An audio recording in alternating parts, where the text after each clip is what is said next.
We're in Ottawa County at Riders Unlimited Incorporated. Joining me is Rebecca Recker. And Rebecca, first of all, thanks for having us out. It's a cold day in December, but that doesn't make a difference because you're all set up to help young people enjoy a therapeutic horse ride. First of all, tell us about the facility and how you got started in this endeavor. Riders Unlimited has been around since December of 1996, so we're over 20 years old.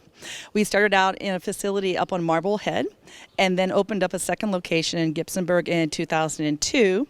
Then we condensed to Gibsonburg in 2008. And then we had the opportunity to purchase this facility here just outside of Oak Harbor and moved in here the end of May of 2011. It's just under 10 acres with a full indoor riding arena, stalls for about 20 horses, tack rooms, wash stall, plus an attached office complex where we have our offices, meeting space, things like that. And it takes this kind of facility to be able to help young people. We're going to get to that in a little bit here, but tell us what's it take to run this place before the kids ever show up. Takes a large group of volunteers. I am the only full-time staff. I do everything from doing chores, mucking stalls, teaching lessons, although now I've kind of transitioned into mentoring other people to become instructors now. I'm the grant writer. I help with fundraising events, cleaning, whatever. But then most of the other jobs are handled by volunteers.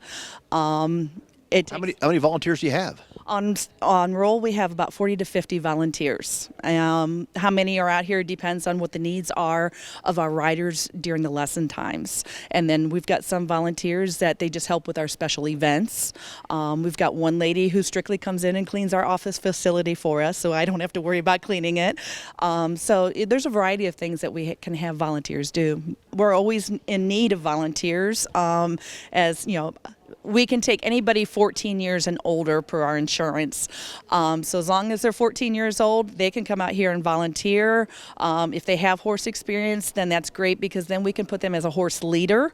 If they don't have horse experience, we can train them to be sidewalkers that primarily their job is to assist the clients when they're on the horses or even on the ground doing activities. We can utilize them in whatever roles they feel comfortable doing. And we can take volunteers up to any age, and it can be 4-H groups, it can be FFA, it can be any local high school groups, because there's a lot of fluctuation, especially with teenagers, because if they're involved with sports, there's one session they may be able to help with, another session that they can't. So, what about sponsors? Where do they fit in? Sponsors are a huge need. We have a few very good sponsors that have been with us for a long period. They happen to be Sunrise Cooperative, Land O'Lakes Foundation, CoBank, and CHS. And then we have other not as consistent sponsors, but that's the only way besides our fundraisers and grant writing that we can get income. We are not in a position where we can bill insurance for our services. So the only way the clients can receive their services is either by paying a program fee or by us having sponsors to help provide that coverage for them. Obviously, we can't do what we do without the horses, so we have to be able to buy feed. Luckily, we have a sponsor who donates all of our hay for us. But yes, there's still the need for buying feed for them. We have fences that we have to maintain, obviously a very large building that we have to maintain, and none of those things are cheap. None of those are cheap, and earlier today, we also caught up with George Secor, the CEO of Sunrise Cooperative, and here's what he had to say about the involvement with Riders Unlimited. Well, it was, I think, 10 years ago or so, I actually got a pamphlet in the mail, going through the mail one day. And I remember back a couple of the CEOs when I first started, one thing that a couple of them said, when your career moves along, sometimes you'll find something in the rural community that needs help. I thought, well, I don't know, there's a lot of things. We go to a lot of fairs, we do a lot of things we always enjoy. And I guess that day it hit me as I was going through the mail and I read about a pamphlet from Riders Unlimited.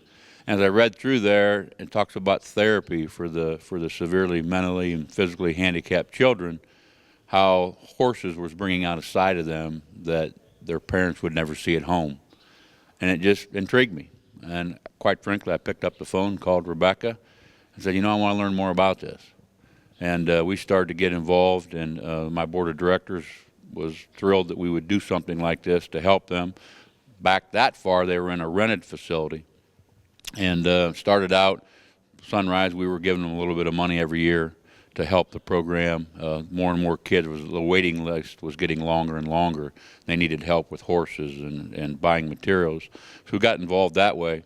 And then I started bringing along some of our partnerships. And that evolved over the years, but today all the donations that we put out here, Land O'Lakes matches them, CoBank matches them, and CHS matches them, who's our major cooperative regionals that we deal with finance and supplies.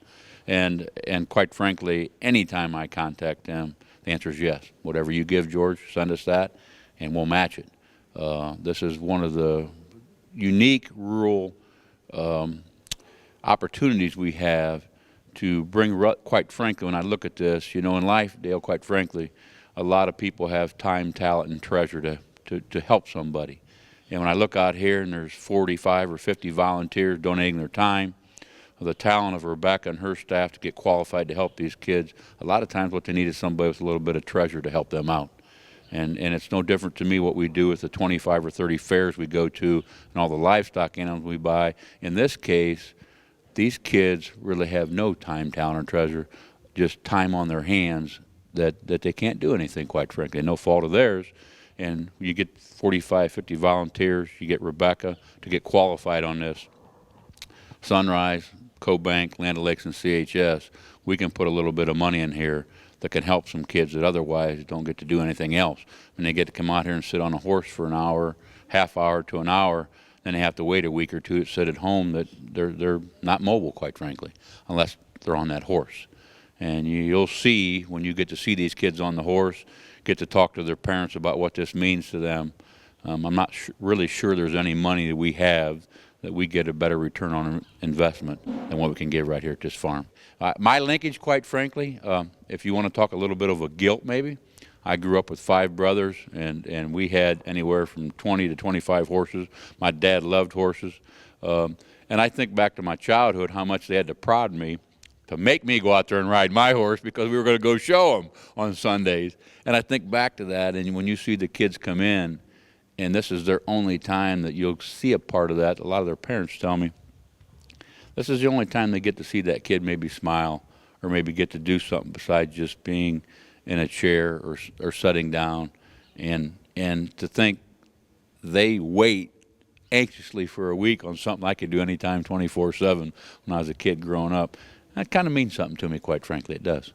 Well, we thank you for being with us, and we thank you for your involvement with Sunrise and what you're able to do for them. And we're going to go back to Rebecca now and find out more about how she actually helped these kids get that sensation that as a child you weren't sure you wanted, but they know they love. Well, Rebecca, those were great comments for George. Let's take a little walk around here. The arena's set up before the kids get here, and you can tell us what some of those young people are doing. So let's head that way. Okay.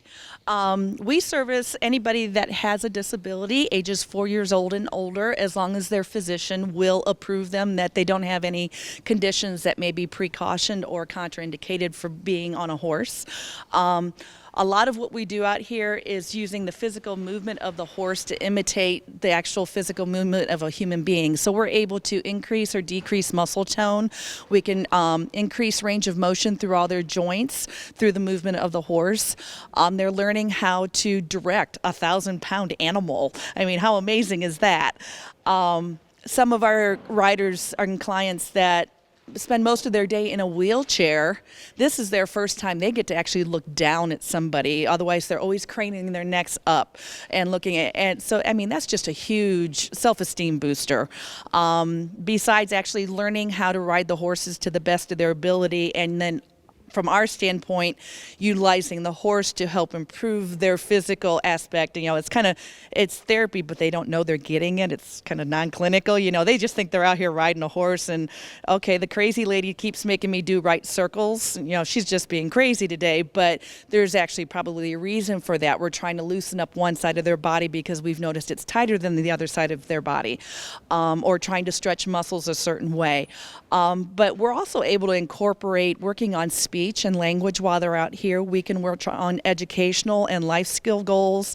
A lot of sometimes what we do is analogies where we'll compare, cleaning a stall is like cleaning your bedroom. With it being, this time of year in December, some of the activities that are being done during this lesson is using candy canes.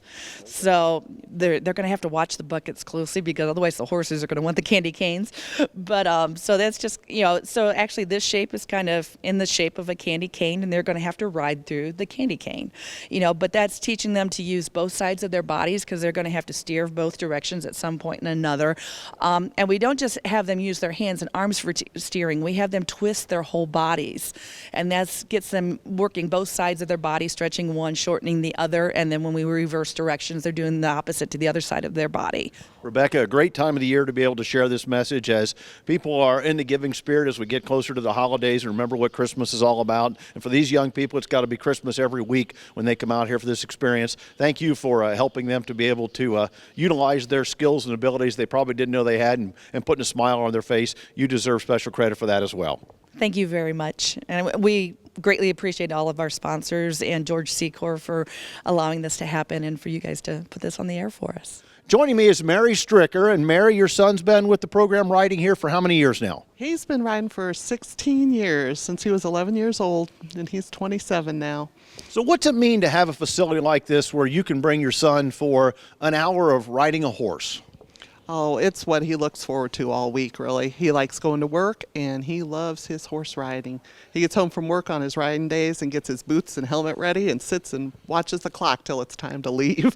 Now, you told me he doesn't know the days of the week, but he knows what day he's going riding. Yeah, he does. And he doesn't know how to tell time, like if you would write 8 o'clock for him to know 8 o'clock on it. But he knows when the hands are a certain way, that's what happens. So he learned kind of days of the week and seasons for when he doesn't ride in between. So a season's change because there's like a week or two off of riding and then the next season starts. But this is it's his hobby. Before he had the horseback riding, he'd just come home and sit. He was like one of those kids that would turn the trucks over and just spin the wheels. And once he had horses, we would get him toy horses and he'd play with the horses. He had horse posters in his room, horse sheets. He's still got horse sheets, horse blankets. He just loves them. When he sees them on TV, like watching Westerns, if you can get one of the Canadian stations and they have some of the equestrian competitions on, he likes that. Even though he doesn't watch his football, he'll watch a horse show.